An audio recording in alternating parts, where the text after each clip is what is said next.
برداشت کر کے ایمان اور اسلام لٹایا جا رہا ہے، سب کچھ برداشت کر کے لوگوں میں ایمان کی دولت تقسیم کی جا رہی ہے، سب کچھ دے کر کے سب کچھ نچھاور کر کے لوگوں کو ایمان اور اسلام کی دولت بانٹی جا رہی ہے۔ جب آقا مدنی صلی اللہ علیہ وسلم تشریف لائے ہیں تو کوئی ایک کلمہ گو نہیں ہے، کوئی ایک ایسا نہیں ہے جو ووٹر اور سپورٹر میں جس کو شمار کیا جائے، اور آقا مدنی صلی اللہ علیہ وسلم محض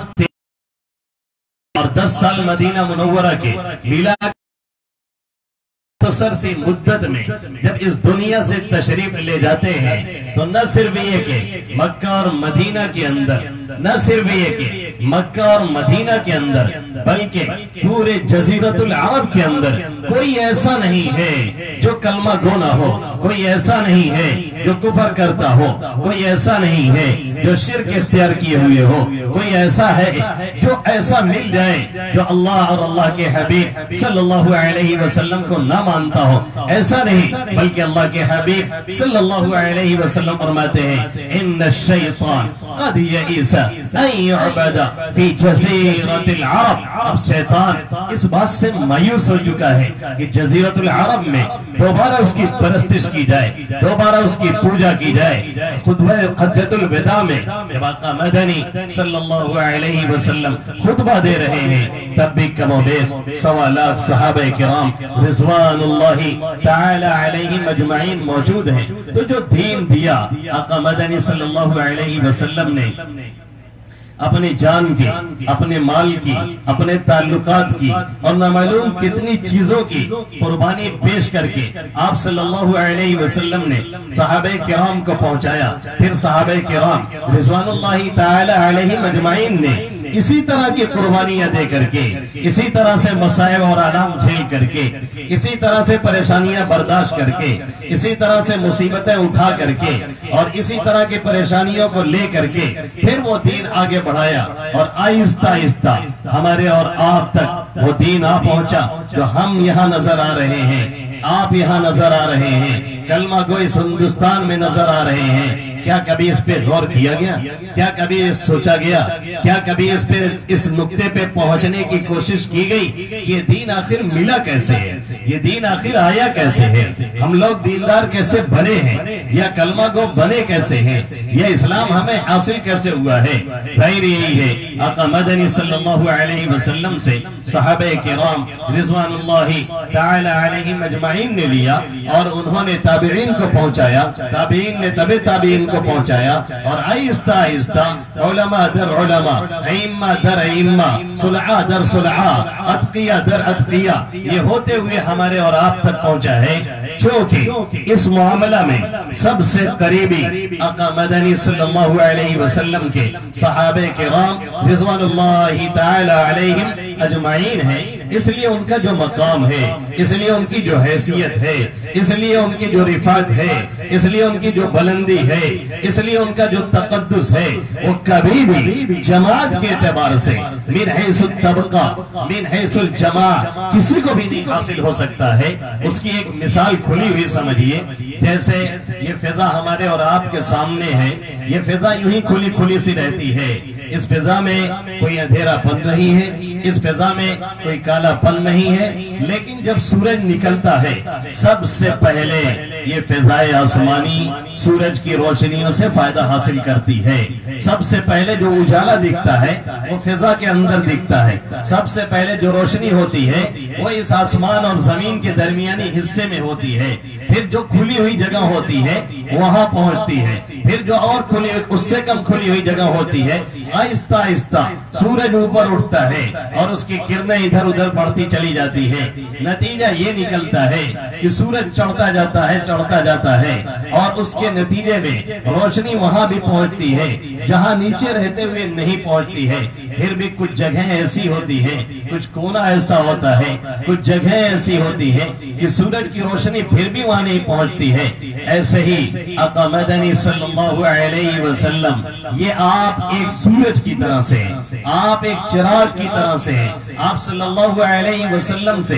جو جتنے ہی قریب ہے اس کے اندر روشنی اتنی ہی زیادہ آئے گی, اور جو جتنے ہی دور ہے اس کے اندر روشنی اتنی ہی کم آئے گی. اور جو کوئی بھی اس سے روشنی حاصل کرتا ہے اور روشنی حاصل کر کے روشن ہوتا ہے, اور جو فضا روشن ہوتی ہے, آسمان کے جو حصے روشن ہوتے ہیں, اس فضا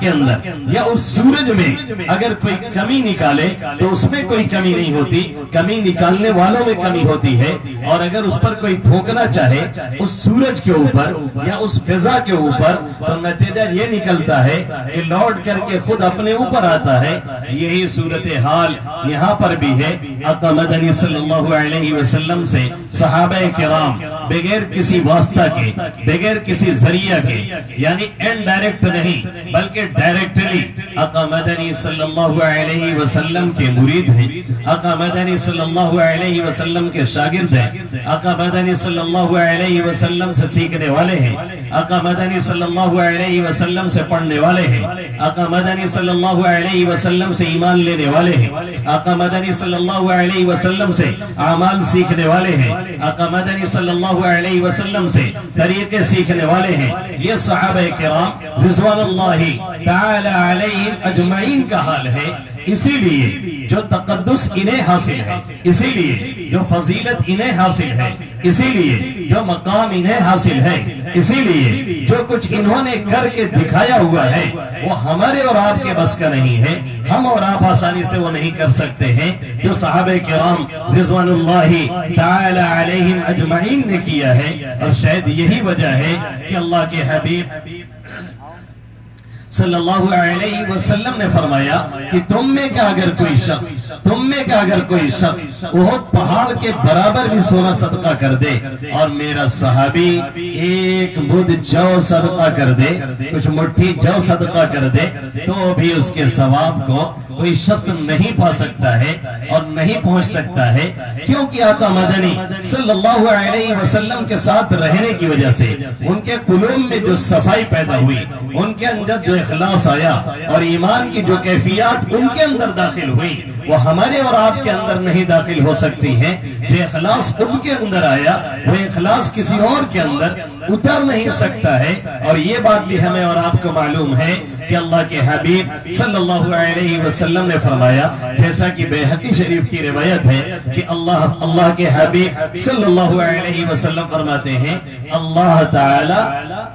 تعالی کسی بھی قول کو بغیر عمل کے قبول نہیں کرتا ہے. یعنی قول ہی قول ہو, باتیں ہی باتیں ہو, تقریریں ہی تقریریں ہو, بھاشن ہی بھاشن ہو, صرف باتیں ہی باتیں کی جائیں, اس کے ساتھ کوئی عمل نہ ملایا جائے, اللہ ایسے قول کو بغیر عمل کے قبول نہیں کرتا ہے. پھر آقا مدنی صلی اللہ علیہ وسلم نے فرمایا, اللہ کسی قول کو اور اللہ کسی عمل کو بغیر اخلاص کے قبول نہیں کرتا ہے. قول بھی ہو اور عمل بھی ہو لیکن اس کے اندر اخلاص نہ ہو تب بھی اللہ کے ہاں قابل قبول نہیں ہے. پھر تیسرا معیار اللہ کے حبیب صلی اللہ علیہ وسلم کیا دے رہے ہیں, تھوڑا غور سے سنیے. اللہ کے حبیب صلی اللہ علیہ وسلم نے فرمایا, اللہ کسی قول کو بغیر عمل کے, کسی قول و عمل کو بغیر اخلاص کے, پھر آگے فرماتے ہیں کسی قول و عمل اور اخلاص کو بغیر مطابق سنت اللہ قبول نہیں فرماتا ہے. جو قول ہو اس کے مطابق عمل ہو, جو قول و عمل ہو ایسے ہی اخلاص ہو, قول و عمل اور اخلاص ہو, تو پھر اللہ کے حبیب صلی اللہ علیہ وسلم کی لائی ہوئی شریعت کے مطابق بالکل ہو, تب اللہ کے ہاں قابل قبول ہے, ورنہ قابل قبول نہیں ہے. اسی لیے شیخ سعدی علیہ الرحمہ نکتہ دان سخن اپنی مائے ناز کتاب گوستہ میں فرماتے ہیں, وپندار سعدی کی راہ صفا توا رفت جز بر پے مصطفیٰ, خلاف پیمبر کسے راہ گزید کہ ہرگز بمنزل رخاہد رسید.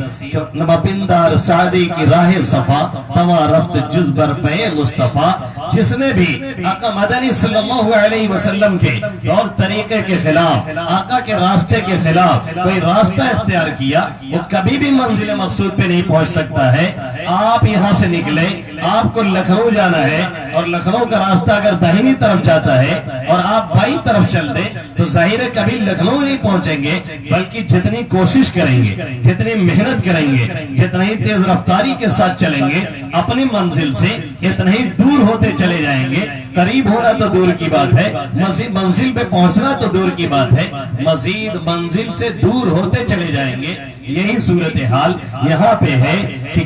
کہ جو شخص بھی اللہ کے حبیب صلی اللہ علیہ وسلم کے بتلائے ہوئے اس طریقے کے خلاف چلتا ہے، کبھی بھی منزل مقصود پہ نہیں پہنچتا۔ آگے سعدی کہتے ہیں مپندار سعدی کی راہ صفا تما رفت جزبر پہ مصطفیٰ۔ اے سعدی یہ مت سمجھو کہ نیکی کا راستہ، جنت کا راستہ، بزرگی کا راستہ، صفائی کا راستہ اللہ کے حبیب صلی اللہ علیہ وسلم کے طریقے سے ہٹ کر کے کسی طرح چلا جا سکتا ہے۔ یہ طریقہ اختیار کیا صحابہ کرام رضوان اللہ تعالی علیہم اجمعین نے، جنہوں نے آقا مدنی صلی اللہ علیہ وسلم کی طرح سے جان کی قربانی دی، مال کی قربانی دی، جسم کی قربانی دی، اہل و عیال کی قربانی دی، تعلقات کی قربانی دی، اور نہ معلوم کتنی قربانیاں صحابہ کرام رضوان اللہ تعالی علیہم اجمعین نے پیش کی۔ کون سا وہ صحابی ہے جسے زد و کوب نہیں کیا گیا؟ کون سا وہ صحابی ہے جس کی پٹائی نہیں کی گئی؟ کون سا وہ صحابی ہے جسے مصائب سے دوچار ہونا نہیں پڑا؟ کون سا وہ صحابی ہے جسے دشمنوں کے تانے نہیں سننے پڑے؟ کون سا وہ صحابی ہے جسے دشمنوں کے چلنے والے زبانوں سے نکلنے والے نیزے کا زخم نہیں سہنا پڑا؟ کون سا وہ صحابی ہے جسے ان پریشانیوں سے دوچار نہیں ہونا پڑا؟ چاہے حضرت فقیہ ہوں، چاہے حضرت بلال حبشی ہوں، چاہے حضرت عمار ہوں، چاہے حضرت ابوبکر صدیق ہوں، چاہے عمر فاروق ہوں، چاہے عثمان غنی ہوں، چاہے علی مرتضیٰ ہوں، کون سا وہ صحابی ہے جسے دشمنوں نے اپنا نشانہ نہیں بنایا اسلام لانے کے جرم میں؟ یہ اسلام لانے کی وجہ سے انہیں مصائب اور مشکلات کا سامنا نہیں کرنا پڑا۔ حضرت بلال کی تکلیفوں کا چرچا تو سبھی لوگ کرتے ہیں، کون سا وہ ظلم ہے جو ان پر نہیں کیا گیا، اور کون سی وہ ظلم کی چکی ہے جو ان کے لیے نہیں چلائی گئی؟ ان کا آقا امیہ ابن خلف کون سی وہ ظلم کی داستان ہے جو ان کے خلاف رقم نہیں کرتا تھا؟ وہ مکہ کی ریت، وہ گرمی جہاں پہ پتھر پہ لوگ دودھ گرما لیا کرتے تھے، اس میں گرمی اتنی پیدا ہوتی تھی، وہاں کی گرمی جو 50 ڈگری کو پہنچ جائے اور پتھر اتنا گرم ہو جائے کہ اس پہ دودھ بھی رکھ دیا جائے تو گرم ہو جائے اور کھول جائے، جس گرمی کا یہ عالم، اس گرمی پہ حضرت بلال حبشی رضی اللہ تعالیٰ عنہ کو تپتی ہوئی ریت پہ لٹایا جاتا اور لٹا کر کے اوپر سے جسم پہ ایک پتھر الگ سے رکھ دیا جاتا اور یہ کہا جاتا یا تو اسی حالت میں موت قبول کرو، یا تو یہ کہو کہ محمد صلی اللہ علیہ وسلم یہ آخری نبی نہیں ہے اور ایک خدا نہیں ہے بلکہ لات اور عزا یہ تمہارے معبود ہیں، ان کی پوجا کرو، انہیں مانو۔ ایسی حالت میں جبکہ حضرت بلال حبشی رضی اللہ تعالیٰ عنہ کے کلیجے منہ کو آ رہے ہوتے تھے، پھر بھی زبان سے یہی جملہ نکلتا ہے، احد احد، معبود تو ایک ہے، معبود تو ایک ہے، برحق اگر کوئی معبود ہے تو صرف اور صرف ایک ہے، دوسرا کوئی نہیں ہے۔ اور جب وہ ظلم کرتے کرتے تھک جایا کرتا تھا تو پھر اوباشوں کو، پھر گنڈوں کو آپ کے حوالے کیا جاتا جو آپ کے گلے میں رسے پر پٹے ڈال کر کے آپ کو مکہ کی گلیوں میں اور تپتی ہوئی ریت پر گھسیٹا کرتے تھے۔ اور اس طرح سے جب ظلم کا سلسلہ کافی دراز ہو گیا تو حضرت ابوبکر صدیق رضی اللہ تعالیٰ عنہ نے آپ کو خرید کر کے پھر آزاد فرمایا ہے۔ تب حضرت بلال حبشی رضی اللہ تعالیٰ عنہ کو ظلم سے نجات ملی ہے، چاہے حضرت بلال حبشی ہو، چاہے حضرت ابوبکر ہو، چاہے حضرت عمر فاروق ہو، چاہے حضرت عثمان غنی ہو، چاہے اور کوئی صحابی ہو، ہر ایک کو ان مسائل سے، ہر ایک کو ان مصائب سے، ہر ایک کو ان پریشانیوں سے، ہر ایک کو ان تمام کے تمام چیزوں سے تقریباً گزرنا ہی پڑا ہے۔ اور ایسی ایسی پریشانیاں آئی ہیں، ایسی ایسی پریشانیاں آئی ہیں کہ شاید ہم اور آپ ہوتے تو صبر کا دامن ہاتھ سے چھوٹ جاتا، شاید ہم اور آپ ہوتے تو ہمارے پاؤں میں تزلزل آ گیا ہوتا۔ ہم اور آپ کبھی کبھی جب جوش میں آتے ہیں تو کہہ دیتے ہیں کاش کہ ہم اس زمانے میں رہے ہوتے تو آقا مدنی صلی اللہ علیہ وسلم کا دیدار ہوتا. کاش کہ اس زمانے میں ہوتے تو آقا مدنی صلی اللہ علیہ وسلم کا ہم بھی سپورٹ کرتے. ارے اسی زمانے میں ابو جہل بھی ہے, اسی زمانے میں ابو لہب بھی ہے, اسی زمانے میں ایک سے گرو گھنٹال بھی ہے, جو آقا مدنی صلی اللہ علیہ وسلم کی نہ صرف مخالفت کر رہے ہیں بلکہ ہر طرح سے آپ صلی اللہ علیہ وسلم کو ایذا پہنچانے کی کوشش کر رہے ہیں. اس لیے یہ نہ سوچا جائے کاش اس زمانے میں ہم ہوتے, بلکہ یہ دیکھا جائے کہ ہم اللہ کے حبیب صلی اللہ علیہ وسلم کے امتی ہیں, ہم کلمہ گو ہیں, کلمہ کی دولت ہمیں ملی ہے, اسی کو سنبھالا جائے, اسی کو بچایا جائے, اسی کو دوسرے تک پہنچایا جائے. جیسے ان نفوس قدسیہ نے اپنے جان کی, اپنے مال کی, اپنے آبرو کی, اپنی عزت کی, اپنے اولاد کی, اپنے تعلقات کی ساری قربانیاں دے کر کے پھر دین اور اسلام کی آبیاری کی تھی. تب اللہ نے کہا رضی اللہ عنہم ورضوا عنہ, تب اللہ نے فرمایا والسابقون الاولون من المہاجرین والانصار والذین اتبعوهم بإحسان رضی اللہ عنہم ورضوا عنہ. تب اللہ نے فرمایا رضی اللہ عن المؤمنین اذ یبایعونک تحت الشجرہ فعلم ما فی قلوبهم فانزل السکینة علیہم واثابهم فتحا قریبا. تب اللہ نے فرمایا محمد رسول اللہ والذین معه اشداء علی الكفار رحماء بینهم تراهم رکعا سجدا یبتغون فضلا من اللہ ورضوانا سیماهم فی وجوہهم من اثر السجود ذلك مثلهم فی التوراة ومثلهم فی الانجیل. تب اللہ نے فرمایا اولئک هم الراشدون. تب اللہ نے فرمایا اولئک هم المتقون. تب اللہ نے فرمایا اولئک هم المفلحون. تب یہ انہیں سرٹیفکٹ مل رہا ہے, تب انہیں یہ تمغہ مل رہا ہے, تب انہیں اس دنیا کے اندر جنت کا پروانہ دیا جا رہا ہے اور عطا کیا جا رہا ہے اور سرٹیفکٹ دیا جا رہا ہے. جب انہوں نے اپنے آپ کو پورے طور سے اللہ کے حبیب صلی اللہ علیہ وسلم کے لائے ہوئے دین کے اعتبار سے اپنی جان کی, اپنے مال کی قربانی پیش کی ہے. ایک قربانیاں نہیں, قربانیوں سے پورے صحابہ کرام رضوان اللہ تعالی علیہم اجمعین کی ان نفوس قدسیہ کی سیرت بھری پڑی ہے, ایک دو نہیں. صحابی رسول حضرت ابو سلمہ رضی اللہ تعالی عنہ ہیں, جن کی اہلیہ ہیں حضرت ام سلمہ رضی اللہ تعالی عنہ, جو بعد میں آقا مدنی صلی اللہ علیہ وسلم کی زوجیت میں آئی ہیں اور ام المومنین میں جن کا شمار ہوتا ہے. یہ ہجرت کے لیے جب نکلتے ہیں تو ان کے پاس صرف ایک اونٹنی ہے. ان کی اہلیہ حضرت ام سلمہ رضی اللہ تعالی عنہ, ان کے لڑکے حضرت سلمہ رضی اللہ تعالی عنہ, ان دونوں کو اونٹ پہ بٹھا دیتے ہیں اور اس کے بعد خود پیدل چلنے کی کوشش کرتے ہیں. ان کے خاندان والوں کو علم ہوتا ہے, بنو مغیرہ کو وہ پہنچ آتے ہیں اور کہتے ہیں کہ حضرت ام سلمہ کو جانے کی اجازت نہیں ہے. نتیجہ یہ نکلتا ہے زور اور زبردستی کا کھیل شروع ہوتا ہے. وہ لوگ زبردستی آپ کو اٹھنے سے نیچے اتارتے ہیں, زبردستی آپ کو نیچے لاتے ہیں اور نیچے لا کر کے آپ کو لے جانا شروع کرتے ہیں کہ انہیں جانے نہیں دیا جائے گا. جب یہ معاملہ سنا گیا اور ان کے خاندان والوں نے, حضرت ابو سلمہ کے قبیلے والوں نے یہ معلوم, ان کو پتا چلا کہ ان لوگوں نے یہ کارروائی کی ہے کہ وہ اپنے علاقے کی یا اپنے قبیلے کی بچی کو نہیں جانے دے رہے ہیں, تو یہ لوگ بھی بھاگے پہنچ آئے اور کہنے لگے جیسے وہاں کی وہ بچی ہے اور وہاں کی وہ بیٹی ہے وہ نہیں جانے دیتے, ایسا ہی یہ لڑکا جو ہے آپ کا یہ ہمارا ہے, ہمارے قبیلے کا ہے, ہم اسے نہیں جانے دیں گے. نتیجہ یہ نکلا کہ بچے کے ساتھ سینہ جھپٹی ہو رہی ہے اور چھوٹا سا معصوم سا بچہ, اس کا ایک ہاتھ بھی نکل جاتا ہے یعنی اکھڑ جاتا ہے, اور وہ پریشانی کے عالم میں وہیں چھوڑ کر کے دونوں کو یعنی اہلیہ کو بھی اور اپنے بیٹے کو بھی حضرت ابو سلمہ رضی اللہ تعالیٰ ہجرت کر جاتے ہیں. سال بھر کا وقفہ یوں ہی گزرتا ہے. کوئی شخص اپنی بیوی سے, کوئی شخص اپنے بچے سے جس کے بارے میں کچھ خبر نہیں, جس کے بارے میں کچھ پتہ نہیں, جس کے بارے میں کچھ علم نہیں کہ وہ کس حال میں ہے, کیسے زندگی گزار سکتا ہے, ہم اور آپ سمجھ سکتے ہیں. خاص طور سے وہ جو ایسے ماحول میں کبھی پڑ گیا ہو،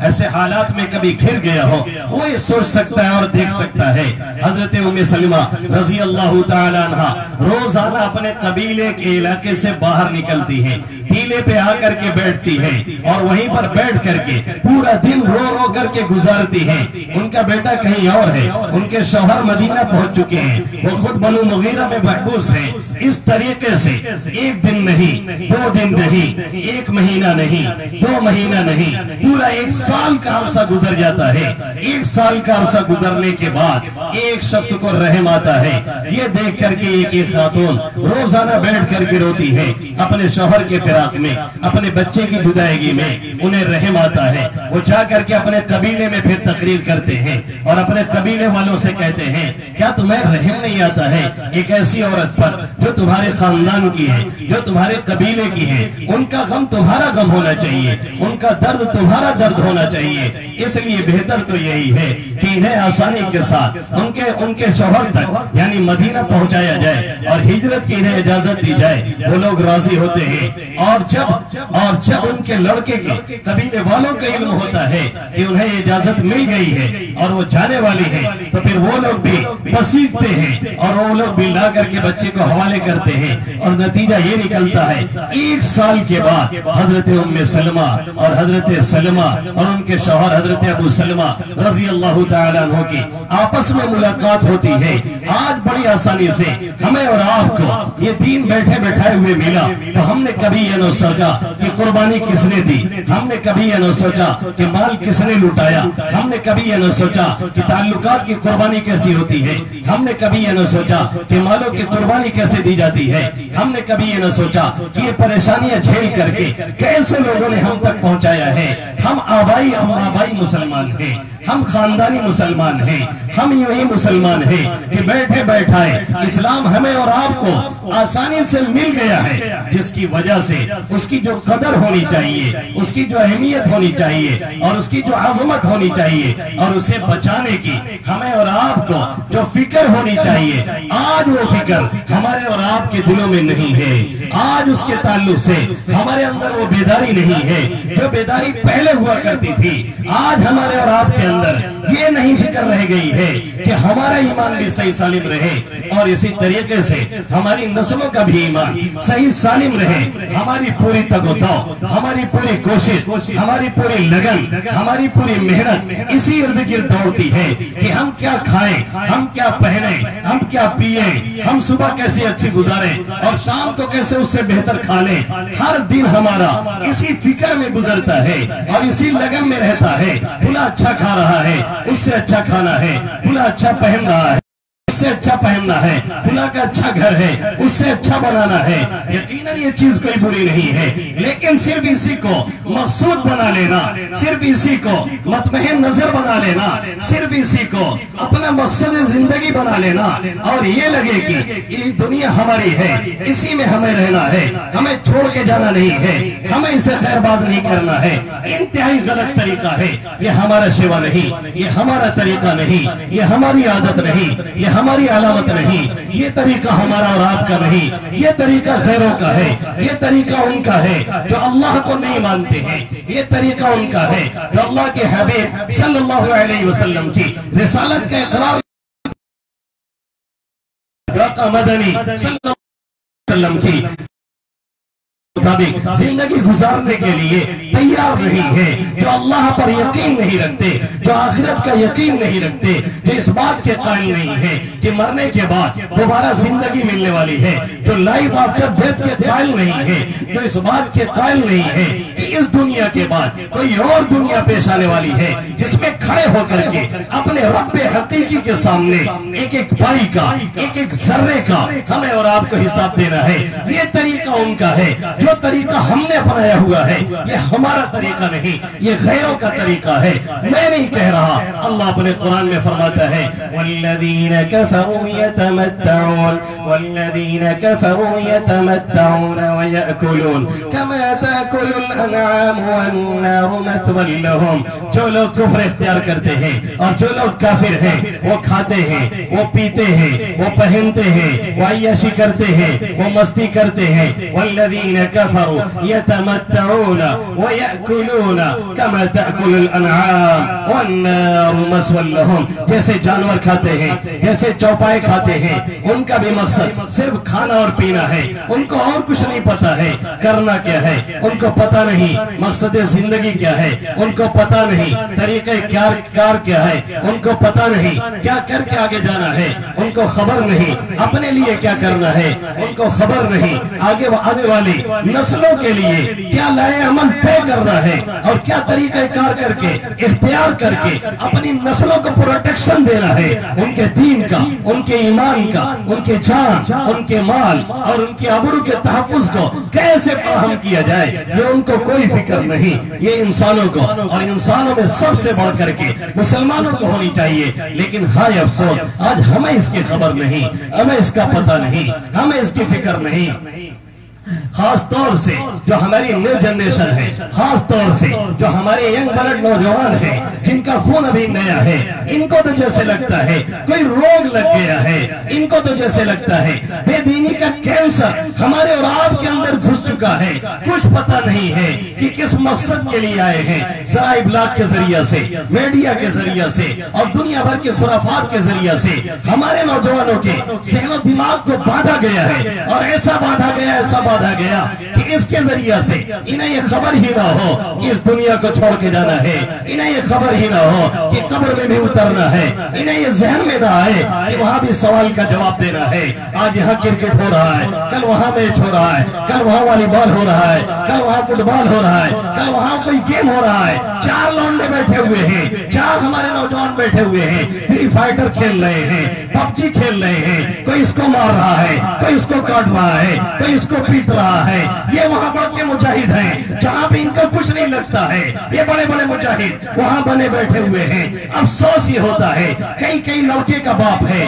کئی لڑکے کی ماں ہے، پھر بھی وہی دن رات وہی خربستیاں، وہی عیاشیاں، وہی خرافات جو کسی غیر کا سیوا ہونا چاہیے. یہ امت محمدیہ صلی اللہ علیہ وسلم کے نوجوانوں کا سیوا بن چکا ہے، جس کا پیشہ کبھی یہ تھا 10 منٹ موقع ملتا کوئی کنارے میں تلاش کر کے، کوئی گوشہ عافیت میں جا کر کے اللہ کو یاد کرتا تھا، اس سے لا لگاتا تھا. جس کی عادت یہ تھی کہ کل کے اس کی حالت یہ تھی تہجد میں اٹھ کر کے اپنے رب حقیقی کے سامنے گر گڑایا کرتا تھا، اسے پکارا کرتا تھا، اور دن میں وہ محنت اور کوشش کرتا تھا جس کی وجہ سے اقبال اور نصیبہ اس کے ہاتھ میں ہوتا تھا اور دنیا اس کی مٹھی میں ہوتی تھی. کیا ہم اور آپ بھول گئے جب روم کا قاصد عمر فاروق رضی اللہ تعالیٰ عنہ کے فتوحات کو دیکھنے کے لیے آیا تھا کہ اس کا ریزن کیا ہے، وجہ کیا ہے، کس کی وجہ سے یہ لوگ بڑھتے چلے جا رہے ہیں اور انہیں کوئی مائی کا لال روک نہیں پا رہا ہے. یہ مٹھی پر معمولی لوگ ہیں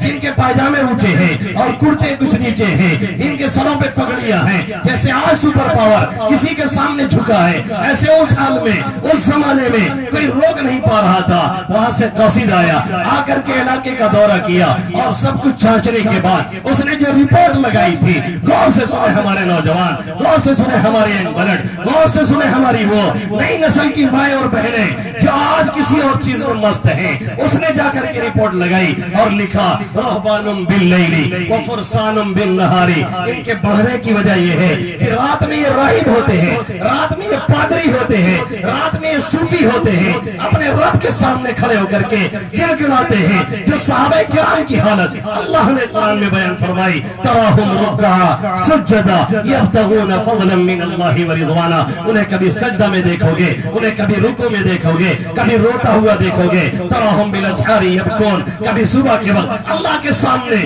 گر گڑا رہے ہوں گے، فریاد کر رہے ہوں گے، رو رہے ہوں گے، اپنے لیے، اپنے خاندان کے لیے، اپنے بیوی بچوں کے لیے، اپنے قوم کے لیے، پورے علاقے کے لیے. امت محمدیہ صلی اللہ علیہ وسلم کی بلکتی اور سسکتی اور کراہتی ہوئی اور ماؤں کے لیے وہ بلک رہے ہوں گے اپنے رب کے سامنے. رہبان باللیل وفرسان بالنہار. اور دن کے وہ راہب ہوں گے، دن کے رات کے وہ راہب ہوں گے، اور دن کے وہ شہسوار ہوں گے. دن میں وہ محنت کرتے ہیں، دن میں وہ کوشش کرتے ہیں، دن میں وہ جفا کشی کرتے ہیں، دن میں وہ نہ معلوم کتنے محنت کے کام انجام دیتے ہیں جس کی وجہ سے انہیں بڑھنے سے کوئی نہیں روک پاتا. آج ہمارے نوجوانوں کا حال یہ ہے کہ وہ کونے تو تلاش کرتا ہے لیکن ویڈیو دیکھنے کے لیے وہ کسی گوشے میں تو جاتا ہے لیکن گندی فلمیں دیکھنے کے لیے وہ رات کو سویرے بیڈ پہ تو جاتا ہے لیکن فلم دیکھنے کے لیے اس لیے نہیں کہ سویرے نیند کھلے, اس لیے نہیں کہ سویرے نیند کھل جائے, اللہ کے سامنے اٹھ کر کے 2 رکعت پڑھ کر کے اس سے ہم بھلائی مانگیں. اپنے لیے, امت کے لیے اتنے حالات خراب ہیں, کئے تو ہیں, کتنے ہیں جو پلٹ کر کے آئے ہیں مسجد کی طرف, جو پلٹ کر کے آئے ہیں اپنے رب کی طرف, جو پلٹ کر کے آئے ہیں اسے پکارنے کی طرف, جو پلٹ کر کے آئے ہیں اسے کہنے کے لیے اے میرے ربا حالات بہت خراب ہیں, تو ہی ہے جو حالات کو پھیرتا ہے, تو ہی ہے جو حالات کو بدلتا ہے. تیرے ہی قبضے قدرت میں سب کچھ ہے, تو جسے چاہتا ہے سپر پاور بناتا ہے اور جب چاہتا ہے تو سپر پاور سے زیرو پاور پہ لا کر کے کھڑا کرتا ہے اور داڑھی ٹوپی والوں کے سامنے سپر پاور کو بھی تو جھکا کر کے رکھتا ہے. تو کل بھی شہنشاہ تھا, آج بھی شہنشاہ ہے, آئندہ بھی رہے گا. مالک الملک تؤتی الملک من تشاء وتنزع الملک ممن تشاء وتعز من تشاء وتذل من تشاء بیدک الخیر انک علی کل شیء قدیر. تیری شان یہ ہے, تیری حالت یہ ہے, تو حفاظت کرنے پہ آئے تو ایک مکڑی کا چالا تان کر کے اپنے نبی کی حفاظت کرے اور اس کے ذریعہ سے پوری امت کی حفاظت کرے. اب تو حفاظت ہٹانے پہ آئے تو پھر پتہ یہ چلے کہ دریا میں جو راستے بنے ہیں وہ مل کر کے کام تمام کر دے. خدا جس کی حفاظت کی حیا جب تھان لیتا ہے تو پھر مکڑی کی چالوں کی وہ چادر تان دیتا ہے. اگر وہ زندگی لکھ دے سمندر راہ دے دے گا, اگر وہ زندگی لکھ دے سمندر راہ دے دے گا, اگر وہ موت لکھتے ہیں تو مچھر جان لیتا ہے. یہ اس کی شان ہے. لیکن ہائے رے امت محمدیہ صلی اللہ علیہ وسلم کے یہ نوجوان جس کے کاندھوں پہ امت کا بارے گرا ہے اور جس کے لیے مسجد اقصی بیلک بیلک کے روتی ہے اور جس میں ایک نماز کا ثواب 50,000 نمازوں کے برابر ہے, اس کی نیند نہیں کھل رہی ہے. یہ ادھر مڑ کے نہیں دیکھ رہا ہے جس میں یہودی کبھی بوٹ پہن کے داخل ہوتے ہیں, کبھی اس میں جانور داخل کرتے ہیں, کبھی اس کی مسجدوں کی دیواروں پہ فلمی پوسٹر لگاتے ہیں. اکثر کو تو یہ بھی نہیں پتا ہے کہ وہ ہمارا قبلہ اول ہے, اکثر کو یہ بھی نہیں خبر ہے کہ اس میں ایک نماز کا ثواب 50,000 نمازوں کے برابر ملتا ہے. اکثر کو پتہ ہی نہیں ہے وہاں ماؤں کا کیا حال ہے, وہاں بہنوں کا کیا حال ہے. الجزائر ہو, فلسطین ہو, برما ہو, عراق ہو, افغانستان ہو, کوئی اور علاقہ ہو, جہاں بھی دیکھیے ماں بہنوں کی عصمت دری, جہاں بھی دیکھیے ماں بہنوں کی عصمتیں لٹ رہی ہیں, جہاں بھی دیکھیے بچے بھوک سے بھی ملا رہے ہیں, جہاں بھی دیکھیے نوجوانوں کی بے گور و کفن لاشیں ہیں. جس کی ماں بہن کی عزت پہ آ جا رہی ہو, جس کے مساجد اور مدارس کی بے حرمتی کی جا رہی ہو, پھر بھی اس کا نوجوان PUBG گیم میں مست ہو, پھر بھی اس کا نوجوان فری فائٹر کھیلتا ہو, پھر بھی اس کے نوجوان اس طرح کی چیزوں میں مست ہو, یقین جانیے تباہی اور بربادی ان کا مقدر بن جائے گی. کبھی بھی اس سے نکل نہیں سکتے ہیں. ہم سوچتے ہیں ابھی ہماری عمر ہی کیا ہے, ہمارے گھر والے بھی کہتے ہیں ابھی تو 18 سال کا ہے, ابھی 20 سال کا ہے, ابھی 22 سال کا ہے. ارے اٹھاؤ تاریخ, تاریخ کے منصیات کی اٹھاؤ تاریخ, محمود غزنوی کی اٹھاؤ تاریخ, اندلس کے فاتح کی اٹھاؤ تاریخ, صلاح الدین ایوبی کی اٹھاؤ تاریخ. جتنے اس طرح کے کارنامے انجام دینے والے ہیں, کسی کی عمر 17 سال ہے, کسی کی 18 سال ہے, کسی کی 20 سال ہے, کسی کی 22 سال ہے, کسی کی 24 سال ہے. اتنی عمر سے کوئی آگے نہیں بڑھا ہے. اسلام میں سب سے پہلا تیر چلانے والے سعد بن ابی وقاص رضی اللہ تعالیٰ عنہ عمر 17 سال. اسلام میں سب سے پہلے اپنا گھر تعلیم نبوی صلی اللہ علیہ وسلم کے لیے دینے والے حضرت ارقم ابن ارقم دار ارقم کو فراہم کرنے والے عمر کتنی ہے؟ 16 سال ہے. قسطنطینیہ کا فاتح رومیوں سے چھین کر کے مسلمانوں کے حوالے کرنے والا اور کشتی کو خشکی پہ نہیں پہاڑوں پہ چلا کر کے وہ کارنامہ انجام دینے والا کہ عیسائی دنیا آج بھی اسے لکھتی ہے. یہ میریکل ہیپنڈ, ایک معجزہ ہو گیا, جو معجزہ کوئی بھی مائیکل آن پیدا نہیں ہوا توڑنے والا اور قیامت تک لگتا نہیں کہ کوئی توڑ سکے گا. یہ معجزہ انجام دینے والا 22 سال کی عمر عمر رکھتا ہے اور قسطنطنیہ میں کھس کر کے ان کے جبڑوں سے ان کا ملک چھین کر کے اپنے جھنڈے لہراتا ہے. آج حال یہ ہے ہمیں پتہ نہیں ہے اذان کب ہو رہی ہے, ہمیں خبر نہیں ہے نماز کب ہو رہی ہے, ہمیں پتہ نہیں ہے مسجد کیا کہہ رہی ہے, ہمیں پتہ نہیں ہے محسن کیا کہہ رہا ہے, ہمیں پتہ نہیں ہے اللہ کیا کہہ رہا ہے, ہمیں خبر نہیں ہے اللہ کے حبیب صلی اللہ علیہ وسلم نے کتنی قربانیاں دی اور صحابہ کرام کی سیرت کیا ہے, انہوں نے کیسے دین اور اسلام کو پیش کیا اور کیسے اس کی آبیاری کی, ہمیں کچھ بھی پتہ نہیں. ہمیں اگر پتہ ہے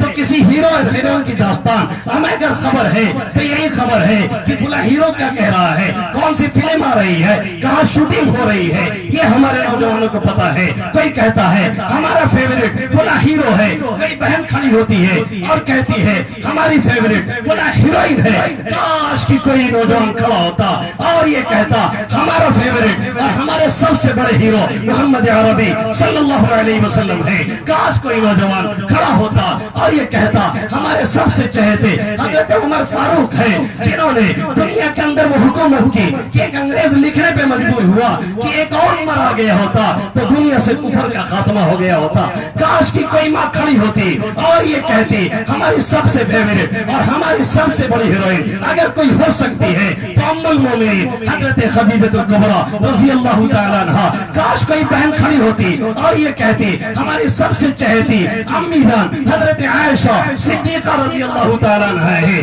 جب تک یہ مزاج نہیں بنے گا, جب تک یہ سوچ نہیں بنے گی, جب تک پلٹیں گے نہیں 1400 سال پیچھے آقا کی اور آقا کے جانشینوں کی, جب تک سورت اور سیرت کا مطالعہ نہیں کریں گے, معائنہ نہیں کریں گے اور نہیں پڑھیں گے اور اپنے آپ کو ڈھالنے کی کوشش نہیں کریں گے, تب تک پنپنے کی کوئی چانس نہیں ہے, دنیا میں ابھرنے کا کوئی راستہ نہیں ہے. صرف اور صرف ایک راستے کے آقا مدنی صلی اللہ علیہ وسلم اس دنیا کے اندر لے کر کے آئے. یہی ایک طریقہ ہے جسے پکڑ کر کے آج بھی اوپر جایا جا سکتا ہے. یہی ایک طریقہ ہے جسے چھوڑ کر کے آج بھی ذلت اور پستی کے گڑھے میں گرا جا سکتا ہے اور گر رہے ہیں ہم اور آپ, اور یقیناً گرتے رہیں گے جب تک کہ پلٹ کر کے آئے نا اور یہ دیکھے نا کہ اللہ اور اللہ کے حبیب صلی اللہ علیہ وسلم کا پیغام اور میسج کیا ہے. نوجوانوں میں تم سے ہاتھ جوڑ کر کے لیکن پوری شدت کے ساتھ کہتا ہوں اپنی اہمیت کا اندازہ کرو,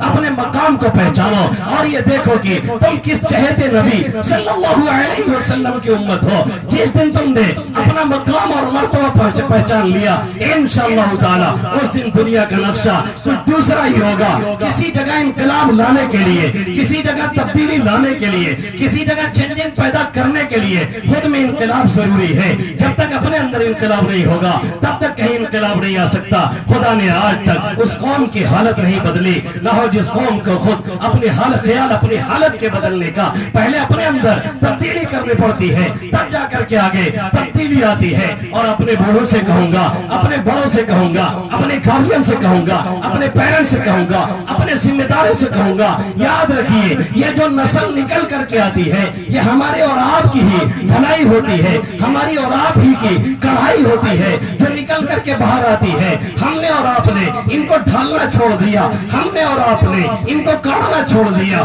ہم نے اور آپ نے ان کو سجانا اور سنوارنا چھوڑ دیا. ان کے تعلق سے جتنا بے فکر ہم اور آپ ہیں اتنا ایک جانور بھی اپنے بچوں سے بے فکر نہیں رہتا ہے. بچے پیدا کرنا کوئی کمال کی بات نہیں ہے, بچوں کو کھلا پلا دینا کوئی کمال کی بات نہیں ہے, بچوں کے لیے گھر بنوا دینا کوئی کمال کی بات نہیں ہے. ایک جانور بھی یہ کرتا ہے بلکہ ہم سے اچھے سے کرتا ہے. سب سے بڑا کمال یہ ہے کہ بچوں کی تعلیم صحیح ہو, سب سے بڑا کمال یہ ہے کہ بچوں کی ایجوکیشن صحیح ہو, سب سے بڑا کمال یہ ہے کہ بچوں کی تربیت صحیح ہو. اور اس کے لیے ضروری یہ ہے کہ اس کے وقت دیا جائے, ٹائم دیا جائے, نگرانی انہیں راڈار پہ رکھا جائے. لیکن حالت یہ ہے کہ ہم اور آپ آفس سے لوٹتے کب ہیں جب ہمارا بچہ سو چکا ہوتا ہے, اور ہم اور آپ سو کے اٹھتے کب ہیں جب بچہ کالج میں جا چکا ہو. ہمارے اور آپ کی ماتحتی میں رہتا ہے اور جب تھوڑا سا پر لگتے ہیں تو چھوڑ کر کے اڑنا شروع کرتا ہے. اس لیے ہمارے گارجین اور پیرنٹس کی یہ ذمہ داری بنتی ہے کہ وہ اپنے آپ کا خیال کریں اور اس کا لحاظ کریں. اپنے بچوں کے تعلق سے انتہائی حساس ہونا چاہیے اور انہیں بہترین تعلیم, بہترین تربیت دینا یہ ہماری اور آپ کی ذمہ داری ہے. اور ان کے لیے ہمیشہ اللہ سے دعائیں مانگنا جو سب سے آسان اور سب سے بہتر طریقہ ہے، وہ ہماری اور آپ کی ذمہ داری ہے کہ ہم نے نہیں پڑھا۔ عبداللہ بن مسعود رضی اللہ تعالیٰ عنہ جب تہجد کی نماز، نفل کی نماز کی نیت باندھتے تو کبھی کبھی 2-4 رکعت کے بجائے 4 رکعت اور پڑھتے اور روتے ہوئے فرماتے من اجلک یا بنیا، بیٹے تمہاری وجہ سے میں نے نماز میں اضافہ کر دیا ہے۔ پھر فرماتے کان ابوہما صالحا، اللہ نے یتیم بچوں کو بچایا تھا اس لیے کہ ان کے والدین، ان کا والد نیک تھا، کہتے اس آیت کی وجہ سے میں نے 2 رکعت بڑھا دی ہے تاکہ اللہ میرے بچوں کا خیال کرے۔ حسن بصری رحمت اللہ علیہ جب نماز پڑھتے وہ بھی نماز میں اضافہ کرتے اور فرماتے میں نے نماز میں اضافہ کیا ہے اے بیٹے صرف تیرے لیے۔ کویت کا ایک تاجر ہے جس کی تجارت بہت اعلیٰ پیمانے پہ چل رہی ہے، لیکن وہ بہت تجارت بڑھا کر کے نہیں، کچھ تھوڑے پیمانے پہ کر کے اس کے کما کر کے لوگوں میں پھر وہ رفائی کام کرتا ہے، ادھر صدقہ، ادھر خیرات، ادھر مریضوں کی خبرگیری، ادھر کسی اور کا خیال، یہی دن رات کا اس کا کام ہے۔ اس کے 6 لڑکے ہیں، سب کے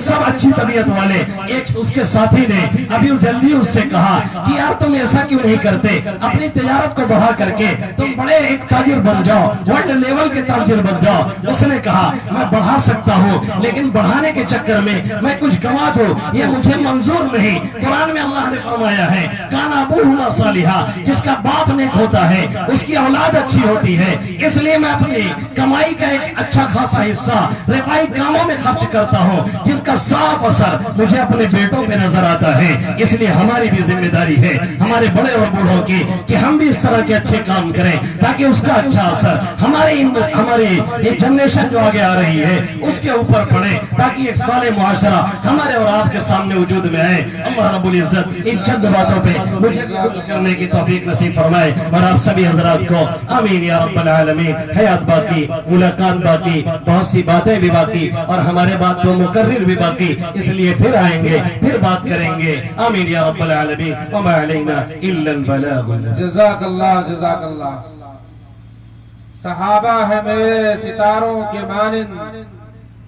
صحابہ ہے میرے ستاروں کے مانند، ہے قول نبی مکرم معظم، جو ان کے نقش قدم پر چلو گے منزل تمہاری قدم چوم لے گی۔ یہ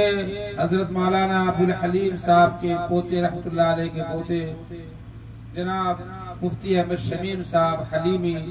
جو گرینی جونپور سے تشریف لائے، اپنے غلغلہ انگیز خطاب سے نوازا۔ جی چاہ رہا تھا کہ اور تقریر لمبی کریں، سچی بات یہ ہے وقت کے تقاضے کے مطابق بہت شاندار تقریر سے ہم سب کو نوازا، لیکن 2 بہت اہم مقرر جن کا تعلق ہندوستان کے اس عظیم شخصیت کے گھرانے سے ہے کہ پورا ہندوستان ان کا مرہون منت ہے۔